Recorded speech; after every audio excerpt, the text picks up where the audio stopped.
Great to have you with us for USA National Team Baseball from Durham Bulls Athletic Park. Brian Johnson is a new pitcher coming into the game for the American team. Johnson in relief of Noe Ramirez, who went 2 2/3 innings, gave up a run on 2 hits. Brian Johnson from Florida, 2 members of the Gators here for the USA National Team. Went 6-4 with a 4.03 earned run average for Florida. Also, when they need him to swing a bat, he can do that. He batted .405 with 4 homers and 21 runs batted in as a DH in 27 games for the Gators. He was a top 200 prospect out of high school because of his ability to go both ways. And the pro scouts in high school liked him better on the mound, and you see why. He's a big physical kid, and he just threw 90 miles an hour with a fastball, and that's good velocity from a left-hander.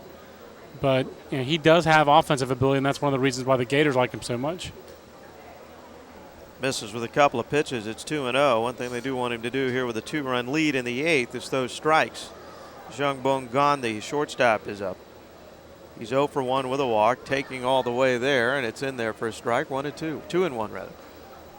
Yeah, and Johnson's got a good overhand curveball, and he will drop that in for strikes, and he can bury it. Too short.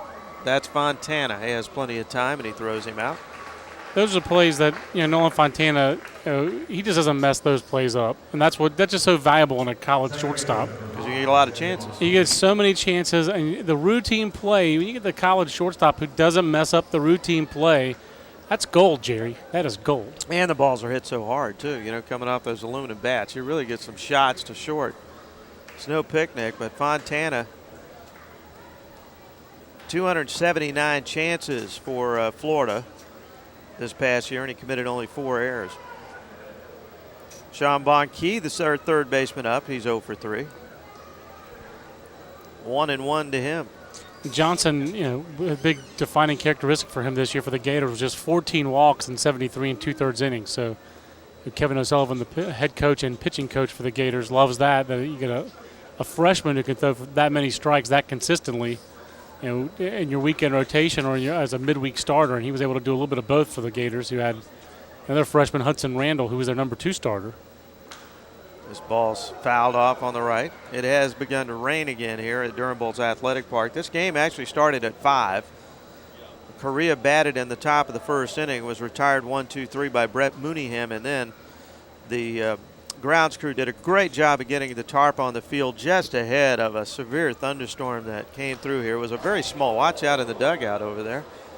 It was a fairly small cell, but one of those very small, intense cells, and we just had a deluge here of rain for about 10 minutes. And because the grounds crew and everybody here at Durham Bulls Athletic Park, they were ahead of the game, they were looking at the radar, they really protected the integrity of this field and allowed us to play this game. Pitch hits the batter, and with 1 out, Correa has a base runner. And that was really important to get the tarp on the field back then, because if you wait extra 5 minutes, the infield is going to be obliterated. Yeah, we'll see the replay here. You can see the rain coming down. You wonder if that just helped Brian Johnson lose his grip here, because that's a pretty good fastball, 91 miles an hour, right basically in his armpit. But, like you said, that rain, the rain was coming, and they knew the rain was coming, but to get that tarp down in time was a real challenge. And the wind was blowing, and the tarp almost came off in a couple of places. It was kind of like that Rockies game a couple of years ago where the Phillies ran out of the clubhouse, and the players on both teams helped the tarp crew get the tarp down. Well, we had about a 50-minute rain delay at that point, and we have been playing ever since. There's been storms all around the Durham area, but fortunately we've dodged them here, and we've continued to play as Ko Jong-wook, the center fielder, is up there now for Korea. And he takes outside for ball 1. Johnson fires one in there, 1-1 now. He's got a real nice, clean delivery and just, throwing the fastball where he wants it to go, basically. And good velocity from a left-hander. Again, that 90-92 range. Breaking ball misses. Good take there by Ko. That's the first off-speed pitch I think that Johnson has thrown today. These 2 batters he's faced. Third batter, I should say. You say Korea's down 5-3 in the 8th inning, and that takes away the running game. Not necessarily. Teams from the Far East, they are unconventional in terms of the way that you see American teams play baseball. And in fact, we've seen some clubs come through here over the years. It didn't matter what the score was. The running is such a big part of their game, hitting and running and stealing bases, that they'll do it regardless of the score. Yeah, absolutely. And the first base coach, Kim, was upset that there wasn't a balk on that one, too. Of course, they were complaining last inning about Noe Ramirez. Well, by the end of the night, the first base umpire is going to he's not going to be able to speak Korean, but he'll know what the word balk means. That's right. All the assistant coaches for Korea have the surname Kim, as does the general manager and the trainer. 2 balls, 2 strikes. That's a good fastball. Nice job of Ko Jong-wook fighting it off. Count remains 2-2. And I'll tell you, on deck, young Jung-woo is the left fielder on deck, and he's shown some pretty good ability tonight. He has a double. He had a tremendous throw from left field to cut down Peter O'Brien on an attempted sacrifice fly off the bat of Jackie Bradley Jr. He's run well, so he's had a nice game for Korea. You don't want to see him as the tying runner. See what Johnson could do. Bouncing off the mound, he makes a nice play. And again, you can't underestimate the fact a left-handed pitcher falling off to the third base side, coming over to the first base line to set his feet and then make that throw around the runner. That's not an easy play. That was a really hard play, and Brian Johnson pulled it off. He came off the mound on that little slow chopper, fielded it barehanded, then had to spin 360 degrees, I guess 270 degrees, to throw to first base, and not all the way around, but he had to make the throw across his body. So a much harder play for a left-hand pitcher. Yet Johnson made it look easy. That's the athletic ability that allows you to both hit and pitch. It was evident right there in his ability to defend his position. Young Jong-woo, the left fielder, the batter. Runner at second base. USA up 5-3 here in the 8th. Breaking ball strike. That's a nice, slow, early count breaking ball he's able to throw there. And he's shown us the other one with a little bit more power, a little bit more tighter break that he tried to get as a chase pitch. So, again, he's kind of come as advertised. Haven't seen a changeup yet out of Johnson, but the fastball and the curveball have both been pretty good. You're going back to that play he made at first base. He usually, quite often, big, tall, gangly pitchers really have a difficult time making plays like that. They look awkward trying to do it, but he certainly did a nice job. Yeah, really, it sounds condescending almost to say, but he looked very coordinated there. But that's hard to do. It's hard to coordinate all those moving parts, moving that quickly. That was a nice breaking pitch there underneath the bat.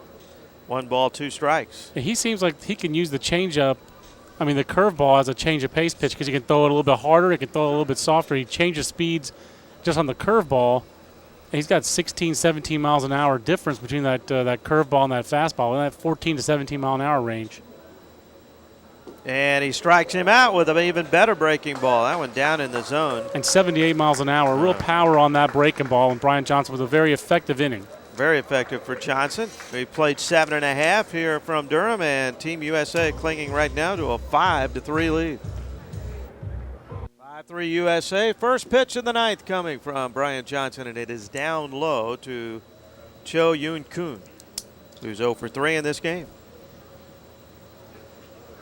Johnson can pick up a save here with Team USA leading by 2, but he misses again. It's 2-0.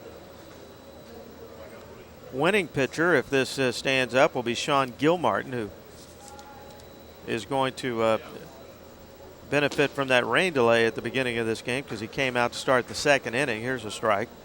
2-1. Well, both teams have struck out 9 times, so it's been quite a few swings and misses out of both clubs. But we've also seen a lot. Well, there's a swing and miss.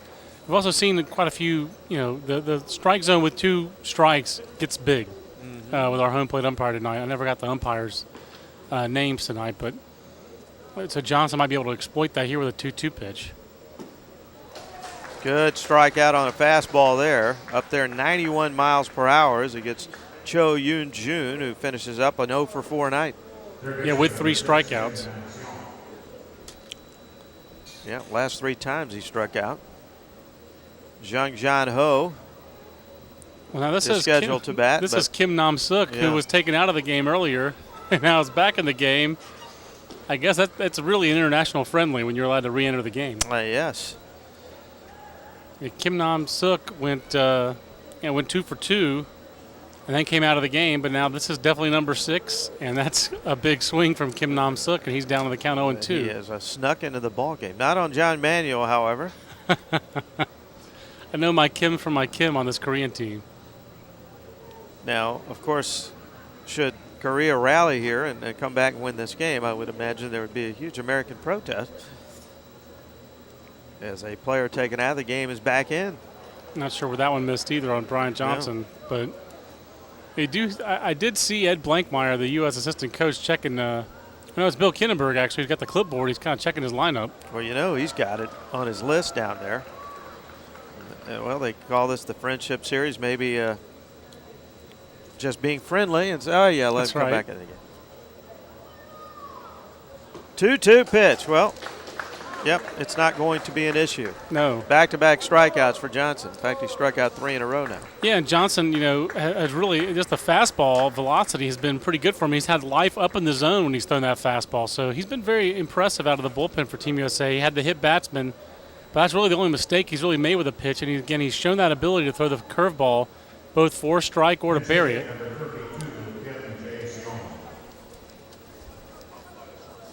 We got another pinch It hitter is here. Kim He's Jae-song, number yeah. 32. Yet another catcher on the roster. Kim Min-sik was 2 for 3 with 2 doubles. They've taken him out. You know how I feel about Kim Min-sik. He's my favorite Korean amateur player. So I'm a little bit disappointed I don't get to see him one more time. And a hot shot foul down the third base line. Count is 1-1. Well, the U.S., again, this is their last game here in the Raleigh-Durham area. Then they will go out to the Midwest. They've got a practice at Kauffman Stadium scheduled on the 19th, so tomorrow out in Kansas City, home of the Royals. Mm-hmm. And then they'll go to Omaha to play Japan in Rosenblatt Stadium. And that's a one-game friendly. And then they will head out to Chinese Taipei, alias Taiwan, for a 4-game series in the city of Taipei on the island of Taiwan, alias Formosa. Well, that's the other part of this equation when you get a chance to perform for this USA baseball squad. You definitely log some miles and travel to places that you otherwise probably wouldn't have had a chance to go to. I remember talking to the players a couple of years ago where the summer tour wound up with a World Cup out in Europe somewhere, and they were jogging through 1,000-year-old streets in a town in Germany. Strike 3 is called, and how's that to end the ball game for Brian Johnson? Not only does he pick up the save, he strikes out the side in the 9th inning. In fact, he struck out the last 4 batters he faced in this ball game. So Brian Johnson not only will feel good about picking up the save, he's got to feel really good about the way he performed in this ball game. Very dominant. The only thing he's not going to